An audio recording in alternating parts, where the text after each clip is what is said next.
सिद्धिं प्राप्तो यथा ब्रह्म तथाप्नोति निबोध मे समासेनैव कौन्तेय निष्ठा ज्ञानस्य या परा. Verse number 50. From this verse number 50, mainly the Jnana Yoga summarizing happens. In this context, we have been discussing, especially in the last class, how this Shravana, Mananam and Nitidhyasanam plays a big role in my life. And moreover, that Mananam and Nitidhyasanam always happens in keeping with Shravana. And to make it very clear that Nitidhyasanam is not to gain knowledge, but to ascertain the knowledge. When these three steps, what we call as Shravana, Mananam and Nitidhyasanam, is a very systematic approach for the knowledge, but there can be many things. In fact, Lord Krishna wants to really highlight very carefully how this can go wrong and where it can go wrong in a very subtle way, being the essence of the teaching here.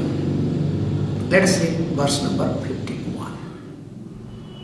Buddhya visuddhaya buddhya visuddhaya dhrutya atmanam niyamya cha shabdadin vishayan tyaktva raga dosho yudasya cha. This verse is very simple, but one has to look into in details. When I say simple, you can see yuktaha means the one who is endowed with a karma yogi especially. And what happens? Visuddhaya buddhya. The buddhi is, the intellect is pure. So here purity means with a clear intellect, no confusion. So what is the confusion? We'll be seeing in details, of course. And niyamyacha.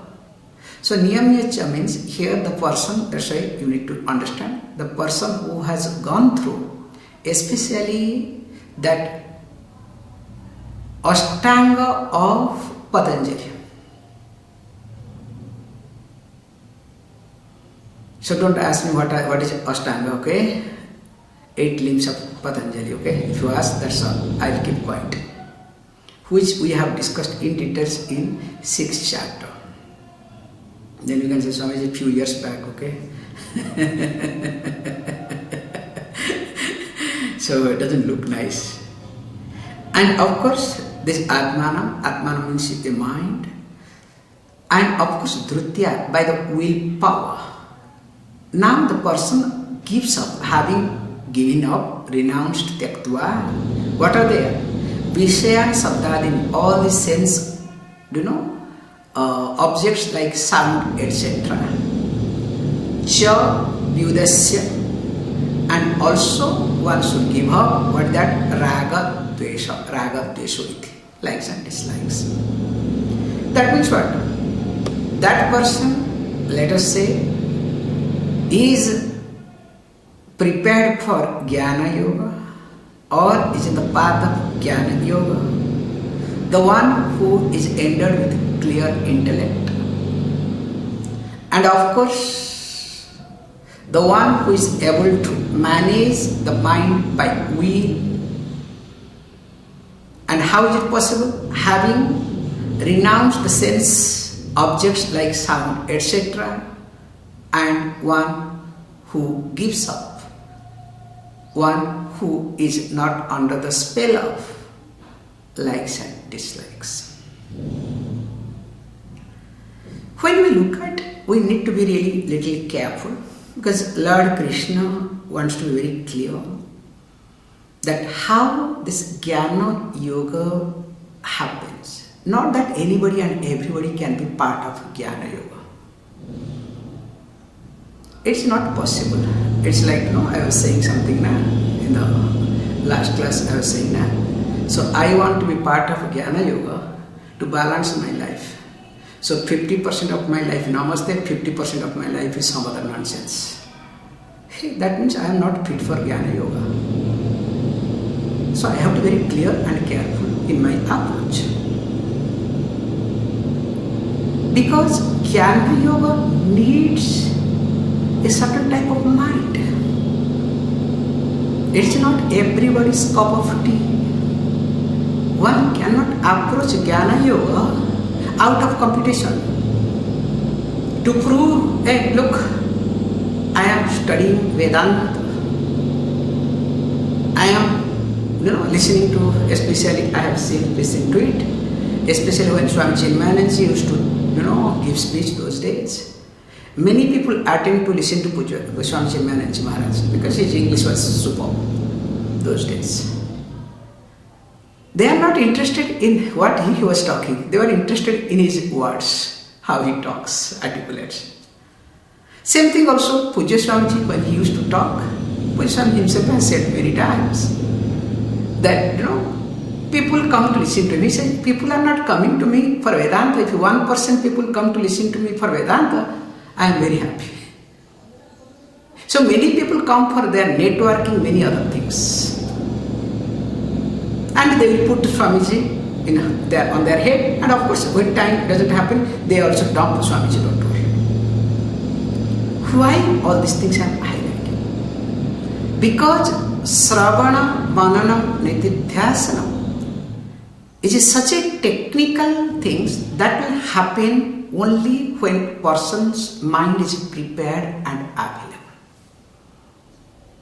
That's why he uses word that the one who should have yuktaha visuddhaya buddhya, the buddhi should be clear. There should not be any confusion, any doubt. Because if you start doubting whether the scripture is being written or it is blabber, whether the teacher talks out of fancy or out of ego or without preparedness, then what sort of Vedanta will be? It's just a waste of time. That's why he highlights these few points very carefully. Because this knowledge is so subtle, it has got few steps, those steps to be understood. So what are the steps? Generally, the entire Vedanta, or when you want to come to Vedanta class, and if you want to see the, growth through Vedanta, so these are the 6 steps you have to be very clear. Or else Vedanta is not going to really work. So I am trying to summarize in a different way, okay? So what are these 6 stages of entire Vedantic approach? So the first thing we say, Jiva Swarupam. Swarupa means nature. Jiva means individual. So the nature of the individual. So what is my Swarupam? We'll be saying. Because I know I am a samsari. Especially Tamil people will say, I am a samsari because I have a samsara, okay? Married people will say, I am not talking about that samsari, okay? So, I am a samsari. I am a bound person. I am small. I am limited. I am a sinner. But unless and until you are really tired of it, not 50%, 50%, okay, you understand? Unless you are tired of it, definitely Vedanta is not going to enter. That's why Jiva Swarupa means the first step. The nature of the individual. Second step we say Ishvara Swarupa, the nature of the God. So when we say nature of God, I know God is far away, remote. I am small, insignificant. God is the Savior. God takes care of me. If I have this attitude, this approach, because sometimes I receive, messages, God is in the heaven, okay? So they want to send me to heaven, okay? So however, this approach will not work. Because the Ishvara Swarupam is what? Ishvara Swarupam, Shastra says that the nature of the God is what? Both Nimitta and Upadana Karana of me, of the universe. This is the second step. Third step is Jagat Swarupam. When I say Jagat Swarupam, I must know the nature of the world. That also I need to. Because for me, world is real. In fact, my family is real. My money is of course real. You understand? And especially the money that is in my hand, okay, is of course real. If this is the case, so Shastra talks, that's why Shraddha. Shastra talks, hey, world is unreal, anitya. You cannot say it is nitya. Then if you have 50-50, you are gone case, you are not fit for Vedanta. Forget 50-50, 40-60 also. It doesn't work. So life is not all about percentage. Then comes, fourth one is, we call as Bandha Swarupa. So Bandha Swarupa means the nature of bondage. So I always think everybody is the cause of my problem, my suffering, my bondage. My family binds me. My mother, my father, my children, my wife, my husband, me, okay? But Shastra highlights, hey, the bondage that is created by you, everything we call as emotional bondage. There is nothing called physical bondage. So being emotional bondage, it is you who makes it stronger, also you who can make it weaker. That means you can release yourself from yourself, not from others. So that is what is being called as Bandha Swarupam. Then also I need to understand called Moksha Swarupam, the nature of moksha, liberation. If I think that after my death I go to heaven, and that is what I mean moksha, I mean liberation, freedom, also Vedanta is not fit for you. Better spend some time, go to temple, church or some other place, do some charity. Definitely that will take to a better place. Be clear, very careful. That's why moksha swarupam also to be understood carefully. Because I am the bondage. So me being bound by ignorance. So what is moksha swarupam? It is my nature. That's why I don't have to release from anybody. I need to release myself from me. The whole approach is me, nothing else, not other way me, okay? Your approach is me, everything's me, mine. How much you can get, what you can do, what you cannot do it. So everything revolves around you. Or else you say, oh, there is a conflict. So there is a conflict because your me is not being taken care. But here the me is little differently. That me, here we talk, look, that me is everything. In me everything is included, inclusive of everything. There is nothing exclusive. However, once these 5 stages are clear, then comes sadhana, the last 6th step. So sadhana means the method you adopt to travel from bondage to freedom. Is it clear? I am repeating once more very carefully. Number 1, Jiva Swarup. Number 2, Ishvara Swarupam. Number 3, Jagat Swarupam. Number 4, Bandha Swarupam. Number 5, Moksha Swarupam. After all these 5 comes only your sadhana. But generally people, what do?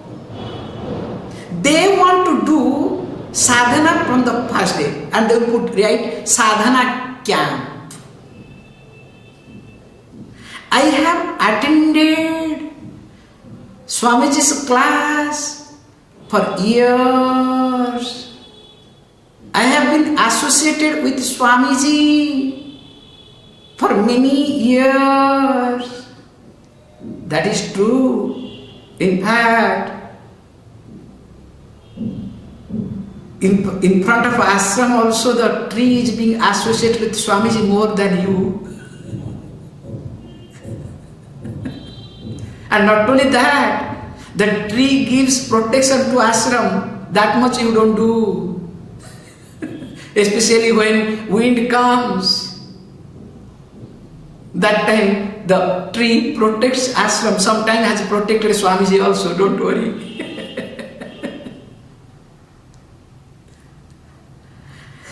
So in short, when I am clear and aware of these 5 and the 6 will start falling in place.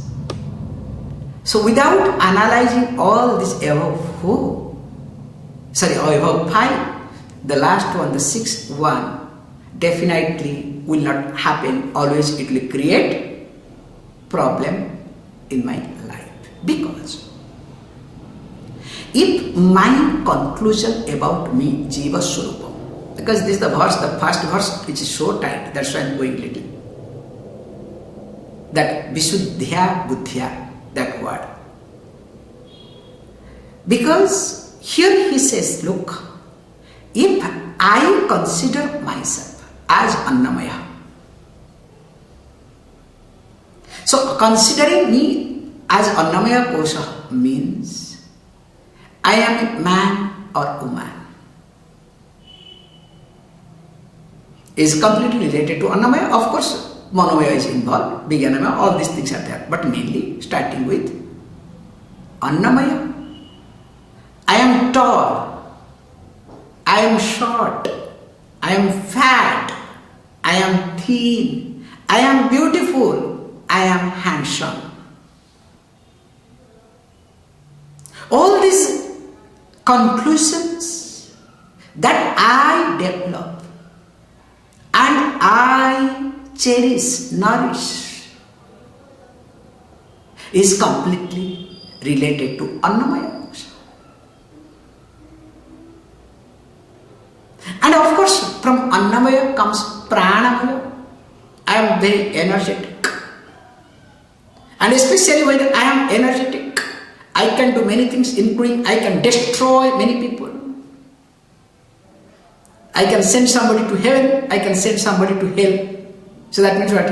I am the agent of hell and heaven both. At least be agent of only one, okay? You cannot be agent of both, okay? However, pranamaya, that energy, that is also another notion. Manomaya, you know better, that your emotional aspect, how the mind moves, how you fluctuate. Then comes Vijnanamaya kosha, your decision making faculty.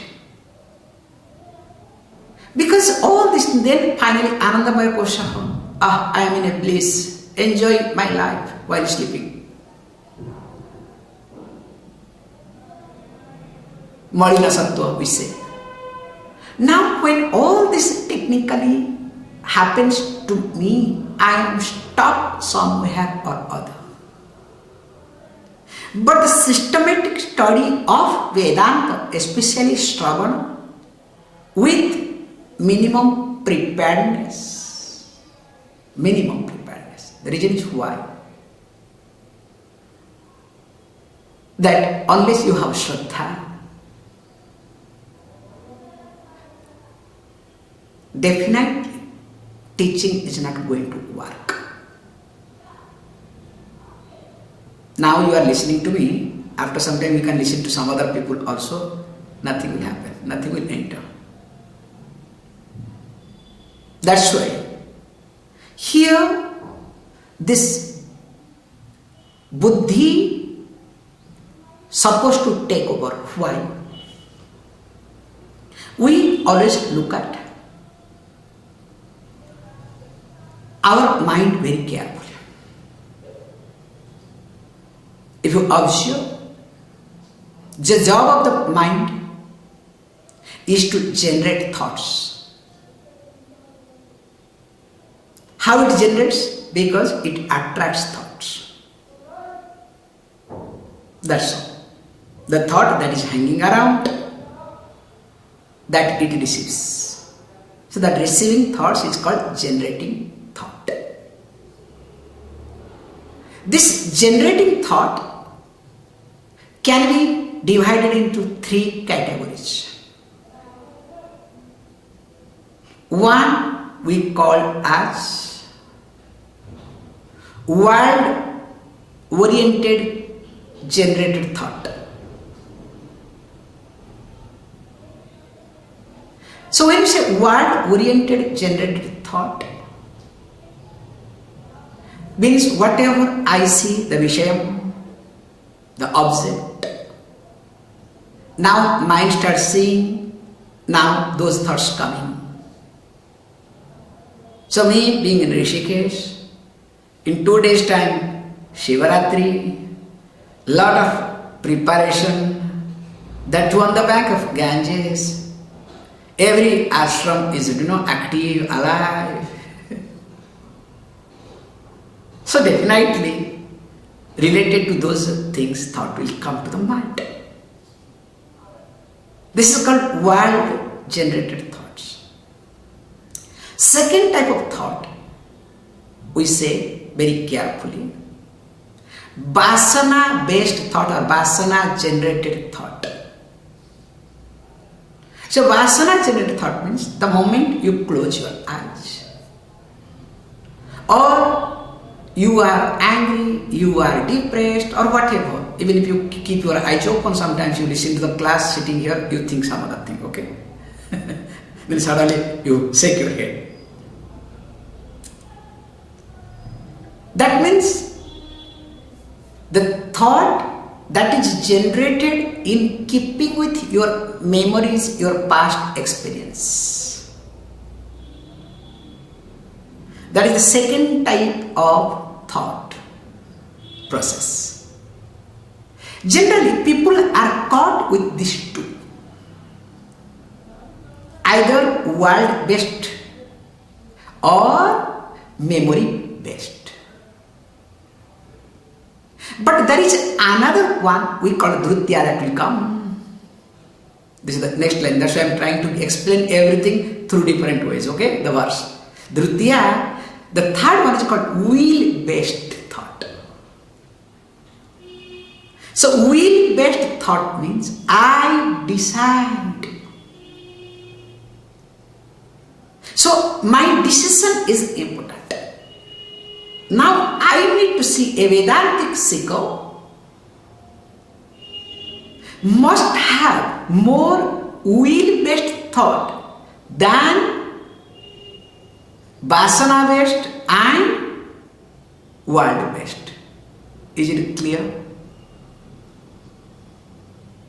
For a common person, especially when you are in a low mood, or you can say when you are in tamasic situation, you are having more vasana-based thoughts.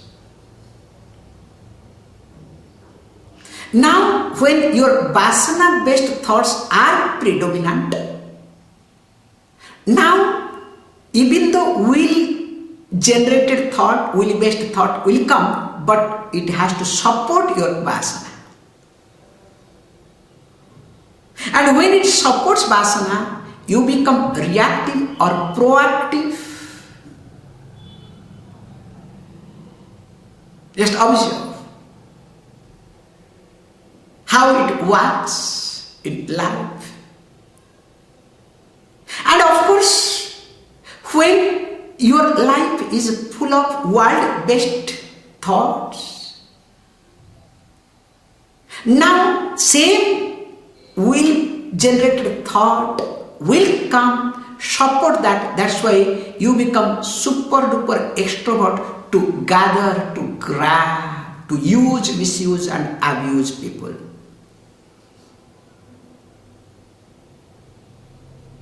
A common person's life is governed mainly by this world-based and vasana-based thoughts. But those who have contributed something society, or whenever you have contributed something to the society or for yourself, or your family, no problem. When your will-based, will-generated thought is predominant. Because will-generated thought should guide, should direct world-generated thought or our memory-generated thought. But world-generated thought must not use will. Can you see this point? Memory must not use my will. I hope you are able to understand this very systematic approach. If my mind, you can name it as subconscious mind. What is subconscious mind? Subconscious mind is nothing but my memory-based mind. Memory-generated thoughts. So if the memory-based thought uses my will,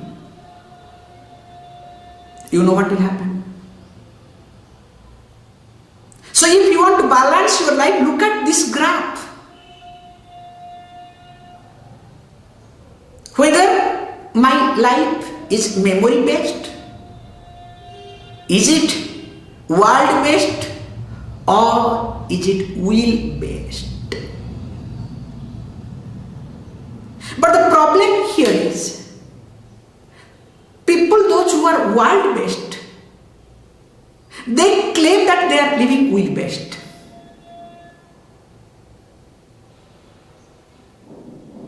I was traveling.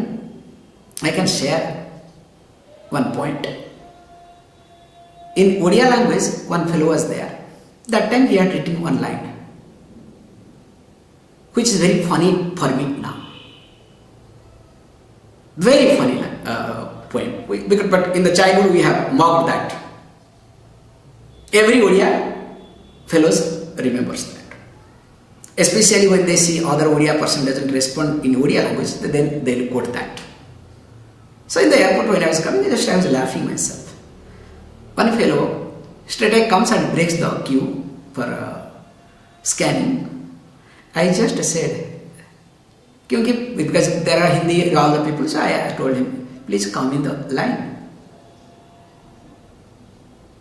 Suddenly he says, you are being from Odia, you are not able to talk in Odia. What sort of person you are? Then he starts quoting that and shouting. Tell me, what can you tell this sort of people? Just a small example I am giving it. So that person presents himself as a learned person and looking down others. Now in reality, that person's behavior, was it world-based or was it subconscious mind-driven thoughts? But the fellow used the will in such a way, and we call them as crooks. You cannot deal with them. You have to keep quiet. In fact, you may believe it or not, I would have called him and thrashed him. Hey, what are you talking? And then I thought, it's better to keep quiet.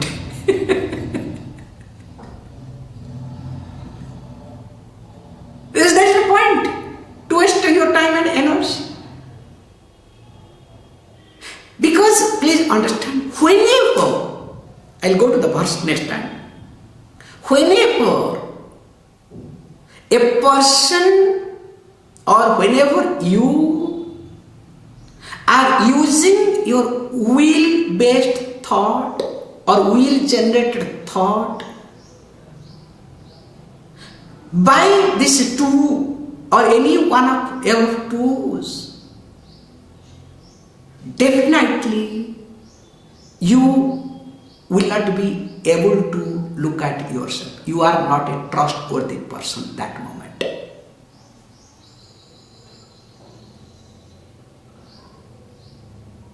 Whereas when the will generated thought uses any one of them,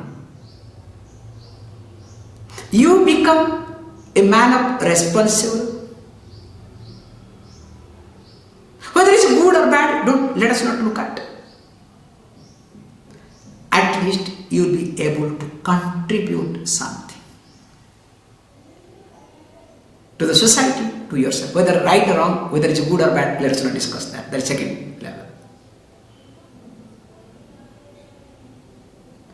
That's why Vedanta says, this verse very clearly says, I need to have Visuddha Buddhi, Visuddhaya Buddhya, only with the help of this clear intellect. And of course, Niyam. So Niyam means all the Shamadama, Ashtanga Yoga iti, Asana Pranayama. I need to Yama Niyama, because first Yama Niyama, Asana Pranayama, I have to go through. Because without that, this is not going to work.